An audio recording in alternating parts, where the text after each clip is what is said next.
Agora a gente queria falar um pouco sobre a advocacia, o que está sendo feito hoje, quais projetos estão acontecendo no mercado. Eu vou pedir para vocês só fazer uma introdução, primeiro rapidinho de vocês, para todo mundo aqui. Bom, posso começar? Boa noite a todos, todas e todes.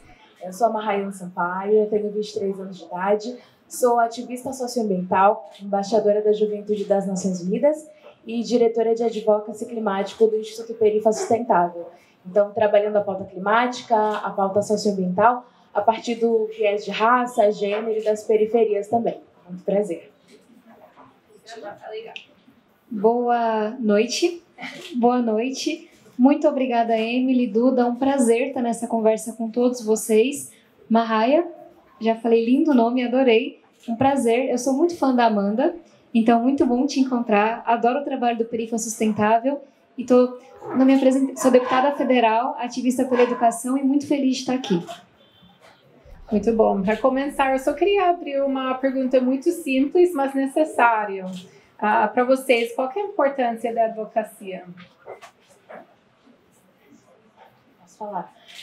Bom, como eu sempre fui da sociedade civil, comecei em organizações da sociedade civil desde os 12 anos de idade, para mim sempre ficou muito claro a questão de como a sociedade civil, seja organizada ou não, ela pode se engajar através dessas pautas, e eu acho isso extremamente fundamental, porque a gente tem 3 setores na sociedade. O primeiro, então, os governos, o segundo, as empresas, e o terceiro, que é a sociedade civil. E a partir do momento em que a gente vai tomando essa consciência política, a gente vai aprendendo e entendendo que mesmo que a gente vote em quem a gente acha que nos representa, é sempre muito bom e fundamental a gente trabalhar em cima de um conceito que é a democracia participativa, né? Que é quando os mandatários, as pessoas que são eleitas, elas conseguem realmente ouvir e fazer que a população participe dessas pautas. Então, ouvir através da escutativa, de escutas participativas dessas pessoas. E a partir disso, a gente vai construindo um mandato, a gente vai construindo projetos de lei, projetos de futuro para o Brasil que realmente sejam sustentáveis e justos para todo mundo. Então, a participação da sociedade civil através desse advocacy, que nada mais é do que defender, advogar sobre uma causa, falar sobre ela, é fundamental nesse processo, para que o nosso Brasil seja cada vez mais de todos. Vou me somar ao que você trouxe. 24% do Congresso Nacional é composto por pessoas negras, 18% por mulheres, e se eu for falar o número de ambientalistas, é tão baixo que nem o cálculo eu tenho. E eu trago isso porque essas últimas 2 semanas foram especialmente difíceis. A gente vai falar daqui a pouco sobre a luta contra a pobreza menstrual, que levou 3 anos e ainda não terminou, mas foram 2 semanas em que a educação básica foi atacada. E ontem foi um dia muito difícil para nós que fazemos parte da bancada ambientalista, com 3 grandes retrocessos. E a gente não joga toalha, não desanima, não desiste, porque, primeiro, eu brinco, ser candidata com a minha idade, fazendo tudo certinho, é o maior ato de otimismo do mundo. Ponto final. Mas porque eu falo isso muito para as meninas do Girl Up, que é um movimento lindo de meninas da ONU. Eu só tô aqui aguentando essa violência, as ameaças, porque vocês estão chegando. E cada vez que algum guarda, toda semana, me impede de entrar em alguma dependência da Câmara, alguém tenta me silenciar, eu penso, você tá incomodado comigo? Ah, mas você não sabe quem tá vindo aí nos próximos anos? Então, acho que esse é um ponto, e eu vejo que o advocacy, pelo menos na minha opinião, tá preparando mulheres incríveis, meninas para entrarem para a política, mas porque quando a gente tem esse tamanho de retrocesso igual ontem, é com a pressão de fora para dentro que a gente conta. Não vou entrar aqui nos detalhes, mas a gente quer reverter o que fizeram com o Fundeb, que é o Fundo da Educação Básica. É no Senado que a gente vai reverter, porque a gente vai mobilizar todo mundo nessa próxima semana. E a gente vai para a Justiça, a gente vai contar com veto, a gente vai mudar no Senado o que aconteceu ontem na Câmara, de afronte aos povos indígenas, a pauta ambiental, porque a gente conta com essa pressão de fora para dentro. Então, enquanto o Congresso não tem a nossa cara, e mesmo quando ele tiver, esse advocacy, ele é tudo o que a gente tem, sendo muito sincera, seja para avançar com a luta contra a pobreza menstrual, seja para lutar contra retrocessos, seja por todas as lutas que são boas, são dignas, são justas, mas infelizmente não mobilizam interesse econômico A, B, C ou D. Eu acho que falando sobre isso, Tabata, seria muito interessante você contar um pouco para a gente sua jornada com pobreza menstrual. Como que você chegou nisso como um pilar importante para você? E até hoje, em março, quando a gente também conversou, foi criado um fundo. Eu gostaria que você contasse um pouco sobre sua jornada com esse tema, né? Esse ponto. São duas lutas que se juntam. Eu me considero ativista pela educação desde que eu me entendo por gente. Porque eu venho da periferia, venho da escola pública, não fossem meus professores, eu não estaria aqui. Essa é a forma mais sucinta de colocar. E quando eu decidi me candidatar para ser deputada federal, ficou muito mais evidente o que significava ser uma mulher jovem. E desde aprender se isso é possível a lidar com escolta, ameaça de morte, cartas na sua casa, xingamentos e por aí vai. E eu digo que essas duas lutas, a da educação e a dos direitos das mulheres, se encontram na luta pelo direito de sonhar. O que a gente quer? Que meninas e meninos, independente de cor, local de nascimento, orientação sexual, deficiência, qualquer característica, possam sonhar e possam sonhar livremente. Mas você não sonha se você não tem um absorvente para ir para a escola. Você não sonha se você tem medo de apanhar em casa, de ser estuprada no ponto de ônibus e por aí vai. E para mim, a questão dos absorventes especificamente vem de uma experiência que é comum em quem trabalha com educação, que é a caixinha que os professores fazem para colocar o absorvente há décadas. É um debate novo, talvez, para o mainstream. Para quem trabalha com projeto social, para quem trabalha com comunidades vulneráveis com escola pública, isso sempre existiu, só nunca foi ouvido como deveria. E a Carol trouxe muito isso na fala dela. Então, e aí, vou pular que eu sei que a gente está aqui atrasado no tempo, mas uma coisa que eu só não tinha essa dimensão, para mim estava evidente a falta. Mas quando eu apresentei um projeto, sabe aquele projeto que você apresenta e meu time nem comunicou no dia, porque não foi o primeiro projeto. Tem projetos que foram apresentados mais de 10 anos atrás. Mas eu acho que eu tenho um talento especial em causar, que eu brinco que aí a afronta é dupla. É assim, você tá falando de um tabu e ainda por cima é essa menina. Aí o povo não aguenta. E eu não esperava repercussão negativa no dia seguinte, eu esperava repercussão nenhuma. E aí, mensagens pornográficas, fake news compartilhadas pelos filhos do presidente, ameaças de morte, questionamentos mesmo na imprensa tradicional. Eu fui para a TV, não preciso falar qual foi, né? Mas para explicar que a pergunta era, você não tem mais nada para fazer? E aí, de repente, não, se eu falei daquilo é porque eu não estava me preocupando com as grandes questões do mundo. Mas que grandes questões são essas mais importantes do que o direito de ir e vir, da dignidade do direito de uma menina, de uma mulher, de uma pessoa que menstrua? E aí eu brinco que eu dobrei a aposta, porque eu fiquei muito assustada, eu não esperava reação nenhuma. E aí a gente foi para cima. E eu nunca estive sozinha, a bancada feminina foi para cima, ONGs que trabalhavam com isso, pesquisadoras, ativistas. E o mais bonito nesses 3 anos foi ver o que foi acontecendo na ponta, as meninas do Girl Up pressionando o vereador para apresentar projeto, sabe? Municípios e estados, aqui em São Paulo, já faz um tempo, toda escola pública tem absorvente para quem precisa. Isso é resultado da nossa luta. Então, participei do lançamento em Recife, Maranhão, Rio de Janeiro, ajudei a escrever os projetos, foi muito legal. E aí, a nível nacional, foi o mais difícil pelo contexto que a gente estava vivendo.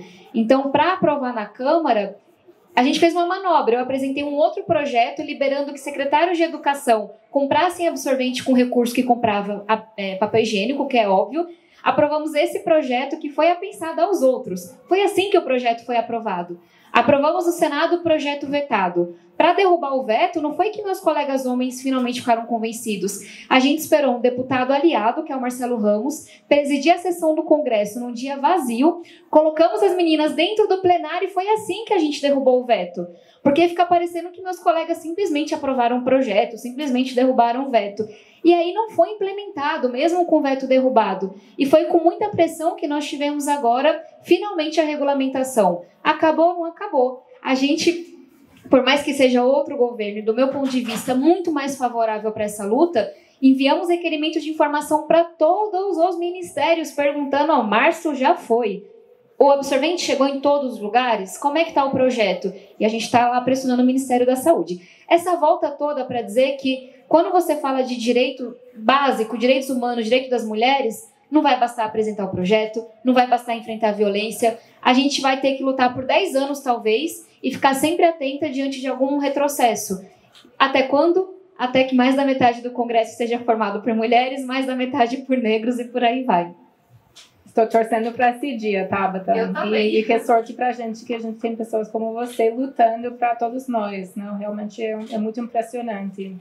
Mariane, eu gostaria de ouvir um pouco de você, porque você fala muito de protagonismo no seu trabalho e muitas vezes pessoas que são vítimas de pobreza menstrual não são muito ouvidos. Então, na sua perspectiva, qual que é a importância de procurar soluções dentro das comunidades que realmente são vítimas de pobreza menstrual? A importância é tremenda, porque quando a gente fala de pobreza menstrual, né, a gente não está tão acostumado assim com esse conceito, mas a pobreza menstrual, apesar de ter pobreza no nome, ela não se refere só às questões socioeconômicas.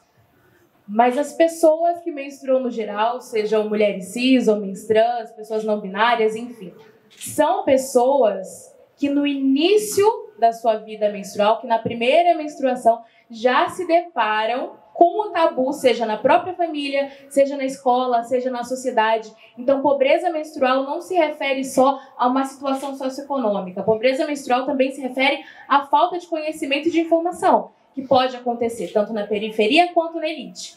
Então, de certa forma, todas nós, pessoas que menstruam, a gente enfrenta a pobreza menstrual de alguma forma, né? Seja pobreza de conhecimento, seja pobreza de questões socioeconômicas. E a gente tem que trabalhar alguns pilares quando a gente fala sobre isso. Então, eu acredito que o primeiro deles é a questão da falta de acesso, né? Então, a falta do item de higiene menstrual, seja um absorvente, seja uma calcinha, seja um coletor, enfim, por aí vai. Então, a gente tem que pensar nesse item de higiene básico, mas a gente também tem que pensar sobre a questão da educação. E quando a gente fala de educação, não é só educação menstrual, mas sim sobre aquele próprio corpo, que tem um útero, que vive o seu ciclo. E para isso é muito importante que a gente também chegue nas bases, porque as bases são as mais afetadas. Então, quando a gente fala sobre pobreza menstrual, assim como a gente, quando fala de qualquer tipo de pobreza do Brasil, ou até mesmo do racismo ambiental, quem são as mais atingidas? Quem são os mais atingidos nesse processo? São as mulheres periféricas, são as pessoas pretas, são as pessoas com deficiência e por aí vai. Então, a gente soma a condição de menstruar a uma minoria social e isso se torna cada vez muito mais grave. Então, quando a gente pensa, por exemplo, nos homens trans, a precariedade que isso significa, a questão do acesso, a questão de falta de conhecimento e de informação, não só para as pessoas que menstruam, mas ao mesmo tempo também para o interlocutor que pode não menstruar, mas não sabe o que significa. Então, alguns pais em casa, alguns tios, como é que é esse processo da menstruação e lidar com todo o eufemismo que anos, que toda essa questão, essa herança histórica deixou pra gente com relação à menstruação mesmo. Então, é o falar o famoso, eu tô naqueles dias, nunca eu tô menstruada, eu tô de chico, eu tô muitas outras coisas, e a gente não fala sobre isso. E o não falar sobre isso, ele acarreta em muitas outras coisas, problemas que a gente não sabe que existem. Então, articular com as bases e ouvir as bases, porque existem muitos projetos bacanas e incríveis sendo feitos pela sociedade civil nesse sentido, devem ser valorados, E aí está também a importância do próprio advocacy, que é quando você coloca as soluções da sociedade civil também, não só a defesa de uma causa, mas as soluções para serem articuladas com o próprio governo, seja ele federal, estadual ou municipal. Então, ouvir as pessoas é fundamental. Muito especial. A gente também, quando lançou a Pentis, ficou muito intencional de não falar aqueles dias, falar da menstruação. Foi a primeira marca para usar líquido vermelho na comunicação, que foi barrada pelo Google, porque foi conteúdo chocante, violenta. Então, tinha muitos desafios mesmo, sabe? É muito interessante isso. Você também, eu sei que você fala sobre esse problema da coleta de lixo nas comunidades. Queria saber se você só pode tocar nisso rapidinho, de como isso afeta também. Com certeza. Eu citei a questão do racismo ambiental, mas também é um termo que a gente trabalha enquanto conceito, Mas hoje a gente sabe que existe uma degradação do meio ambiente e a gente entende o básico com relação às mudanças climáticas. Então, arraigado em inúmeras estruturas, então, mudanças climáticas se relacionam com a questão de desigualdade de gênero, também se relaciona com educação, com habitação. Só que o que muitas das vezes a gente não associa é que existe essa injustiça ambiental no Brasil, e num Brasil em que mais de 50% são pessoas pretas e pardas, são pessoas negras, o nosso Brasil, em contextos de injustiça ambiental, se traduz no racismo ambiental. Porque a injustiça ambiental no Brasil, ela tem cor. Ela é preta, ela é periférica, ela é feminina. As mulheres negras são o grupo mais representativo no Brasil.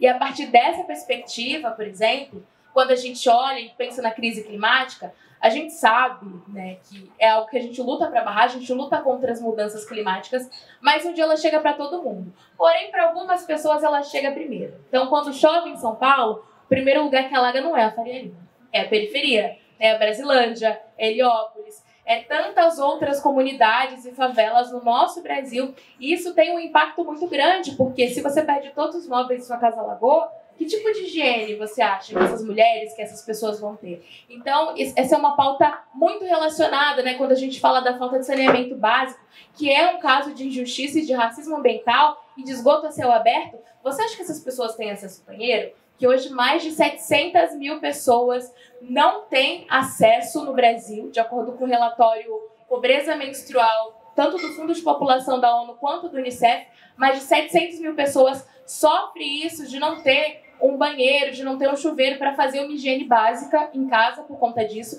E mais de 4 milhões de pessoas não têm acesso a essas questões menstruais, esses cuidados menstruais nas escolas, que também resultam em evasão escolar. E, novamente, para quem? Para a periferia. Então, ter a solução da base é fundamental. Não, é muito interessante também que mais de 3 milhões também não têm acesso à coleta de lixo. Então, que você comentou da parte socioambiental, e a parte ambiental também é importante para a solução. Eu acho tá dando 1 minuto, porque eu quero abrir para perguntas também, que eu sei que tem muitas pessoas querendo entrar perguntas, mas essa parte ambiental, ou sustentável, como que isso entra na agenda? Uma coisa que agora é um foco ou ainda não? Estou curiosa para ouvir um pouco de você. A pauta ambiental no Brasil é algo complexo. Acho primeiro falar da nossa frente. Na frente ambientalista, eu coordeno justamente a parte de áreas urbanas, questões climáticas, resíduos, porque essa é a parte menos glamourosa, por assim dizer. Mas é a parte que diz respeito a São Paulo e que eu mais amo. Então, acho muito importante, sim, que a gente se posicione na defesa da Amazônia, na proteção das florestas, mas me pareceria hipócrita fazer isso sem olhar para a questão dos alagamentos nas periferias, sem falar da falta de saneamento, sem falar da falta de áreas verdes. A Zona Sul de São Paulo, a região onde minha família mora, é a zona menos verde de São Paulo. De novo, tem CEP, tem raça, sabe? Tem os mesmos marcadores. E aí, um ponto que você trouxe das chuvas, a gente viu a tragédia que aconteceu em São Sebastião. E, de fato, tragédia humana, sabe? Absurda. E eu queria destacar 2 pontos. Não é um caso isolado. Quem disser para vocês que Petrópolis, Pernambuco, São Paulo, São Sebastião são casos isolados, está mentindo. É cada vez mais forte, é cada vez mais frequente, porque as mudanças climáticas já são uma realidade. Então, um projeto que eu luto no Congresso, que foi aprovado na Câmara e está no Senado, é que a gente tem que se adaptar, não é só mais frear. Enquanto a gente tenta frear, vai ter que mudar a engenharia da cidade, onde as casas estão construídas, e por aí vai. E um segundo aspecto que eu queria trazer é, a gente tem que sim olhar para essas grandes tragédias e mobilizar todos os recursos. Mas no mesmo dia que aconteceu aquilo em São Sebastião, a gente viu pessoas embaixo d'água na favela do Vietnã, que é no Jabaquara. Jabaquara nem é tão longe, pessoal. No mesmo momento, a gente viu pessoas no Morro do Macaco, que aí sim, a cidade de Ademar, um pouquinho mais longe é um ponto de referência, não tão longe assim, que é de onde eu venho, que perderam tudo para a lama. E eu fui na terça-feira de carnaval, nesses 2 lugares, tentar mobilizar atenção, tentar mobilizar recurso. Mas é difícil, porque parece que se tá do lado... Não, isso daí eu não quero ver, não. Deixa eu ver o que tá lá longe, que eu mando dinheiro, consciência limpa. Mas e o Morro do Macaco? E a favela do Vietnã? Então, queria falar desse hoje, desse urbano, desse periférico, que é menos glamouroso, assim, usando bem o português claro, que mobiliza menos recurso. Mas se a gente não consegue cuidar disso, vai querer falar da Amazônia? Olha a hipocrisia que existe. Então, acho que esse é um ponto. E o outro, eu estava até conversando mais cedo, qual que eu vejo que é o papel do setor privado em complementação ao público. A gente tem uma dificuldade gigantesca no público, que a lei de licitações ela é extremamente travada. Então, no projeto que eu apresentei, tá lá um destaque bem grande para preferência a soluções sustentáveis. Mas quando você vai olhar para a compra que é feita hoje nas regrinhas da licitação, muitas vezes prefeitos têm receio de comprar um produto que se paga no médio prazo, nem no longo prazo, mas que para aquele mês sai mais caro do que comprar o absorvente descartável. E eu acho que o privado, ele nos ajuda com isso também. Então, tudo bem, não consigo resolver o problema da lei de licitações. Sei que pela insegurança que se gera, muitos vão optar pelo pacote de absorvente e isso é melhor do que nada. Mas eu acho que o privado, a academia, o social, cumpre esse papel complementar de levar o debate para outros lugares. Beleza, mas será que a gente não tem que cuidar da natureza e das mulheres ao mesmo tempo? Porque uma coisa se relaciona com a outra. Então, aproveitar para agradecer o trabalho da PENS e de tantos outros grupos que eu acho que vai nessa linha, de trazer uma discussão que hoje eu talvez não dê conta de fazer na cidade pequena que está comprando absorvente para as meninas e para as pessoas que menstruam. E para os homens trans daquela rede, por exemplo. Mas que a gente pode ir se complementando e quando passar esse estágio, aí fazer com que a lei de licitações dê conta de soluções que são sustentáveis economicamente e do ponto de vista do meio ambiente também. Não, é muito importante, como vocês falaram, que é tudo interligado, e eu acho muito o trabalho desse fundo que foi criado em março também foi uma inspiração grande para a gente, para que a gente vai apresentar no último toque. Posso fazer um comentário? Pode.